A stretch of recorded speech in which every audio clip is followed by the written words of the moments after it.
Hello and welcome in online classes of MBPG College Haldwani and पिछले videos में हमने about partial differential equations के बारे में पढ़ा था।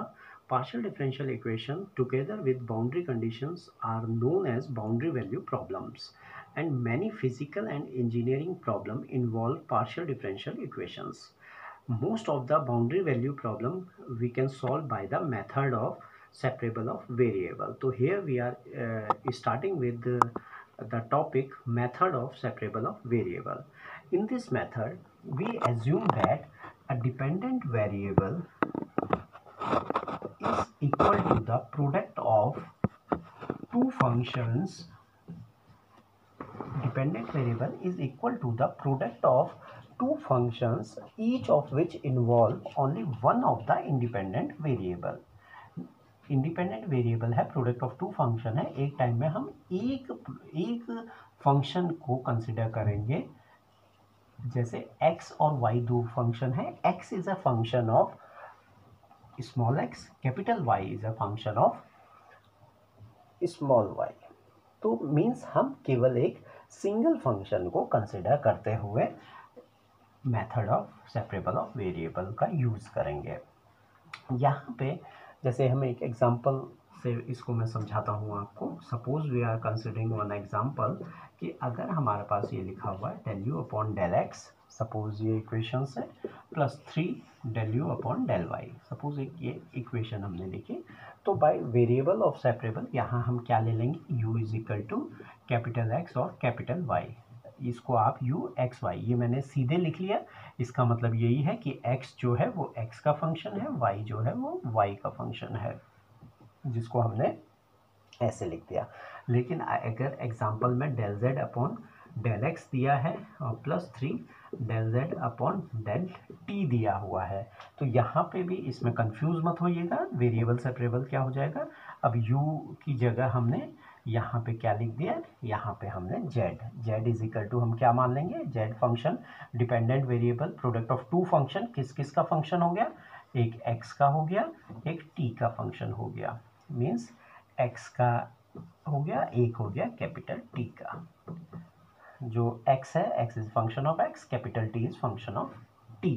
तो मीन्स वेरिएबल सेपरेबल में it is consider as product of two functions. अब अगर आपको यहाँ पे del z upon del x निकालना है तो आपका आंसर क्या आ जाएगा, इसको हम ऐसे लिख सकते हैं. ठीक है, अगर del z upon del t निकालना है तो ये क्या हो जाएगा, x कांस्टेंट हो जाएगा, t डेरिवेटिव निकल जाएगा. मींस सेपरेबल ऑफ वेरिएबल का बेनिफिट यही है कि उसमें हम एक वेरिएबल को कांस्टेंट मानते हुए दूसरे को डेरिवेटिव निकालते हैं दूसरे का. तो यहाँ पे आपने, और यहाँ पे जो x डैश है इसका मतलब क्या हो गया, x डैश का मतलब हो गया ये डेरिवेटिव हुआ. ठीक है, derivative dx with respect to x के. ये अब सिंपल डिफरेंशियल इक्वेशन है, डेरिवेटिव है dx बाई dx. ये पार्शियल नहीं है, पार्शियल को हमने फंक्शन ऑफ टू वेरिएबल और each is in a differential equation की फॉर्म में कन्वर्ट कर दिया. इसी टाइप से अगर हमें इसमें सेकंड डेरिवेटिव निकालना होता, del square z upon del x निकालते हम, तो क्या हो जाता है, ये एक्स डबल डैश टी आ जाता. एक्स डबल डैश का मतलब d square capital x upon d x square. तो मीन्स ये वेरिएबल सेपरेबल का फॉर्मूला कह लीजिए, या फिर जिसको हम क्वेश्चन जब हम सॉल्व करेंगे तो वेरिएबल सेपरेबल को इस फॉर्मेट में लिख के हम सॉल्व करेंगे. अब एक एग्जांपल करते हैं कि फाइंड एग्जांपल देखते हैं एक, उसको हम सॉल्व करते हैं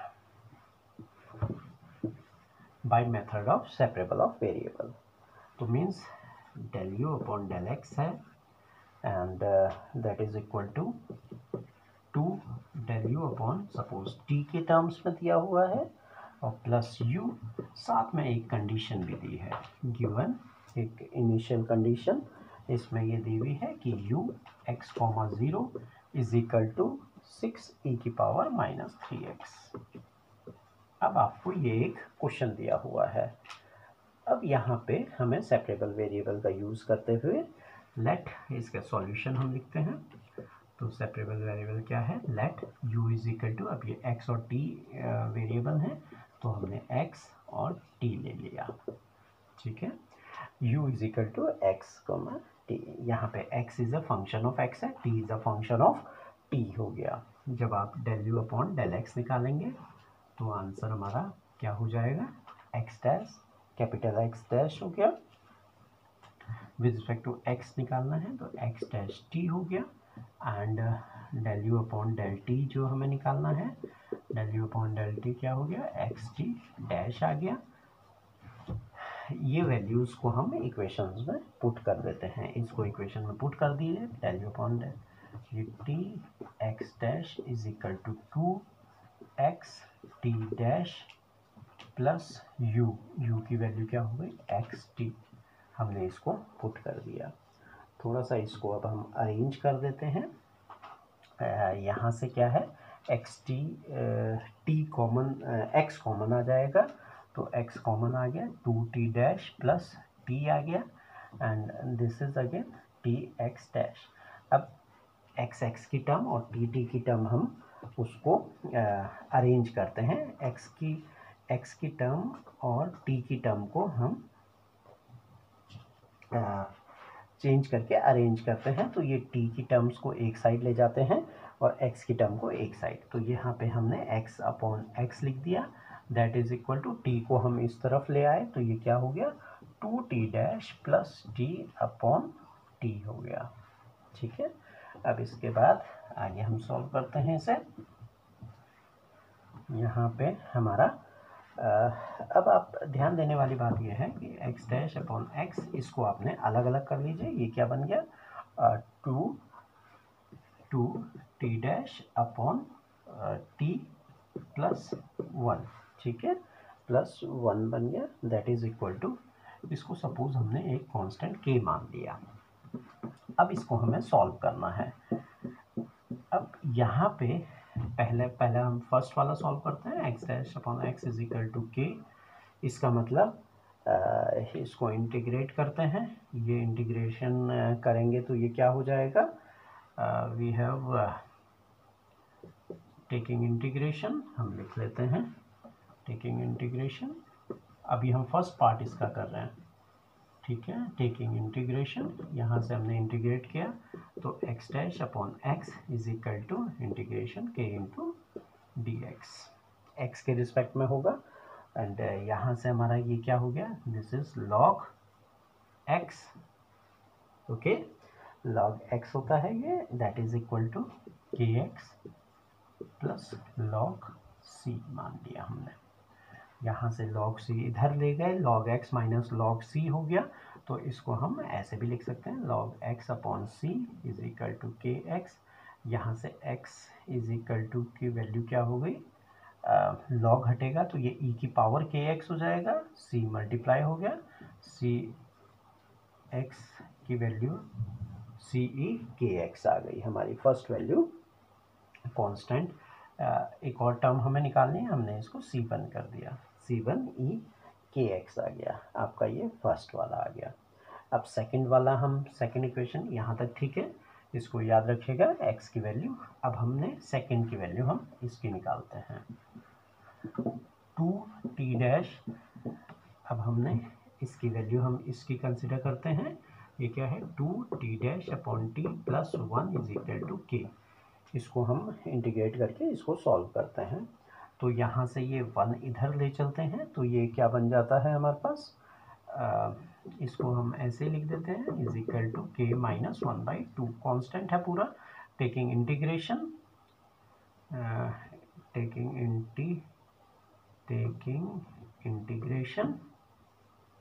ठीक है, इसको इंटीग्रेट किया हमने तो t dash upon t is equal to k minus 1/2 into d t, अब ये t के रिस्पेक्ट में हो जाएगा, तो यहाँ से हमारे पास फिर अगेन ये क्या आ गया, log t is equal to, अच्छा ये क्या है, k माइनस 1/2 पूरा कांस्टेंट है, बाहर आ गया, integration of D T only t हो गया, प्लस यहाँ भी हमने log c2 ले लिया, इस केस में log c2 ले लिया।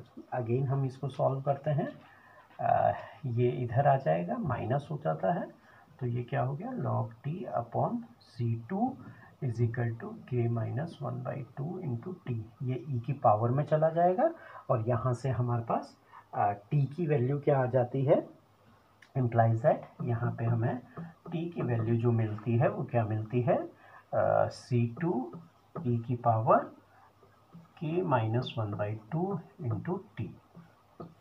ये हमें C2 की वैल्यू मिल जाती है। यहाँ से हमें C1 की पहले मिल गई थी, ये हमें C2 की, मतलब जब हमने वेरिएबल सेपरेबल से इसको सॉल्व किया तो हमारे पास दोनों वैल्यू आ गई, मीन्स t की वैल्यू हमारे पास ये आ गई और x की वैल्यू अभी हमने क्या निकाली थी, C1 e की पावर kx। ये हमारी x की वैल्यू थी, ये हमारी t की वैल्यू आ गई। और दोनों वैल्यू को अब हमने जो इक्वेशन लिखी थी, हैंस हमारा जो हमने शुरू में सपोज क्या किया था कि u is equal to x t के इक्वल है, तो इसका मतलब इसकी वैल्यू क्या हो गई, C1 C2 इंटू ए की पावर kx इंटू ई की पावर k माइनस 1/2 टी। और सॉल्व कर लीजिए, यहाँ C1 C2 को आप चाहो तो एक सिंगल वेरिएबल भी मान सकते हैं, या फिर इसमें हम यहाँ पे C1 C2 ही रहने देते हैं, या ए कैपिटल ए से भी डिनोट कर सकते हैं। सेम बेस है, पावर ऐड हो जाएगी, तो ये क्या हो गया, kx plus k minus 1/2 into T. आप इसको चाहें तो सॉल्व कर सकते हैं, वरना यहीं पे छोड़ दीजिए। तो यहाँ पे आ गया। अब सिंपल अगर वेरिएबल सेपरेबल का क्वेश्चन होता तो ये हमारा सॉल्यूशन हो जाता, यहाँ पे आंसर आ जाता। लेकिन अब आप क्वेश्चन देखिए, क्वेश्चन में आपसे क्या पूछा गया था, क्वेश्चन में इसमें बाउंड्री कंडीशन, इनिशियल कंडीशन दी है, सिंगल कंडीशन है, इनिशियल कंडीशन आपको दी हुई है। पिछले वीडियो में मैंने आपको बताया था इनिशियल कंडीशन और बाउंड्री कंडीशन में क्या डिफरेंस होता है। बाउंड्री कंडीशन अगर दो एक ही इंडिपेंडेंट वेरिएबल की दो पॉइंट्स पे वैल्यू दी होती है उसको बाउंड्री कंडीशंस कहते हैं, अगर एजेस में दी होती हैं। और यहाँ पे सिंगल कंडीशन आपको दी है और उससे हम फाइंड आउट करते हैं, मीन्स आपको क्या गिवन है उससे हम कॉन्स्टेंट्स फाइंड आउट करते हैं।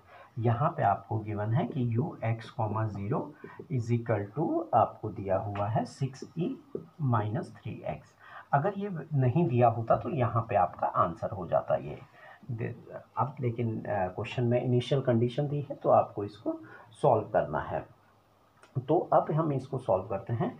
अब यहाँ पे क्या है, x की वैल्यू है t0 दिया है, तो at t is equal to 0। अब t इज इक्वल टू 0 में ये वैल्यू क्या हो जाएगी, ux,0 is equal to C1 C2, t को 0 मान लिया, ये पूरी टर्म आपकी 0 हो गई। x तो x ही है तो x हमने लिख लिया, बाकी पूरी टर्म t वाली 0 हो गई। और इसकी वैल्यू क्या दी हुई है आपको, किसके इक्वल दी हुई है, that is equal to 6e minus 3x। ये हमने पुट कर दिया e की पावर kx। यहाँ से हम कंपेयर करते हैं तो C1 C2 ऑन कंपेयरिंग, तो C1 C2 की वैल्यू कितनी हो गई, यहाँ से 6 आ गई, और e की पावर और k की वैल्यू कितनी हो गई, -3 हो गई। कंपेयरिंग करके दोनों को कंपेयर किया आपने तो k की वैल्यू आ गई और -3, और इसकी वैल्यू आ गई C1 C2 की 6। तो यहाँ से आपने इसको इक्वेशन में जो हमने आंसर निकाला था उसमें पुट करते हैं, put these values in the equation. आपने इक्वेशन में पुट कीजिए इसे, तो यहाँ से हमारा आंसर क्या आ गया, u is equal to C1 C2 की जगह 6 हमने लिख दिया, एंड देन e की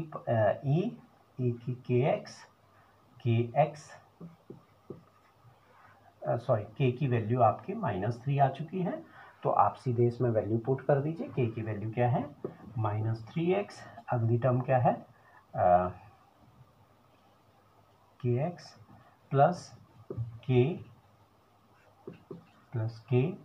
-1/2 इंटू टी। ये हमारा आंसर। थोड़ा सा और सॉल्व कर लेते हैं इसको, और यहाँ से हमारे पास इसकी वैल्यू जो आ गई, u इज इक्वल टू 6 ये -3x, ये कितना हो गया, -4 अपॉन 2, तो -2 हो गया, तो माइनस यहाँ पे 2t आ गया। ठीक है, 6e minus 3x minus 2t आ गया। और ये जो है this is your required solution of the given PDE। तो ये आपका सॉल्यूशन हो गया, आंसर हो गया। रिक्वायर्ड पीडीई का सॉल्यूशन हो गया। तो यहाँ तक आपको इसको सॉल्व करना है वेरिएबल सेपरेबल मेथड। आज हमने जो पढ़ा वो method of separable of variable के बारे में पढ़ा, जिसमें जो इंडिपेंडेंट वेरिएबल होता है वो दो प्रोडक्ट ऑफ टू फंक्शन पे डिपेंड करता था, एंड वो u इज इक्वल टू, जैसे हमने x और t या x और y माना, और फिर हमने इंडिपेंडेंट करके उसको एक एक फंक्शन को फाइंड आउट करके हमने आंसर कैलकुलेट किया, और हमारा आंसर x और t के रिस्पेक्ट में आंसर आ गया। देन हमारे पास जो गिवन इनिशियल कंडीशन थी उसको हमने अप्लाई करते हुए we can find out the constants term. तो this is the basic idea of method of separable of variable. आपको ये वीडियो कैसा लगा? आप इसको लाइक कीजिए, सब्सक्राइब कीजिए। अगर कोई क्वेरी होती है तो आप उसको कमेंट्स के रूप में लिख सकते हैं, या गूगल क्लासरूम में जाके भी आप कमेंट्स में बता सकते हैं, हमें क्वेरी अपनी पूछ सकते हैं। Thank you.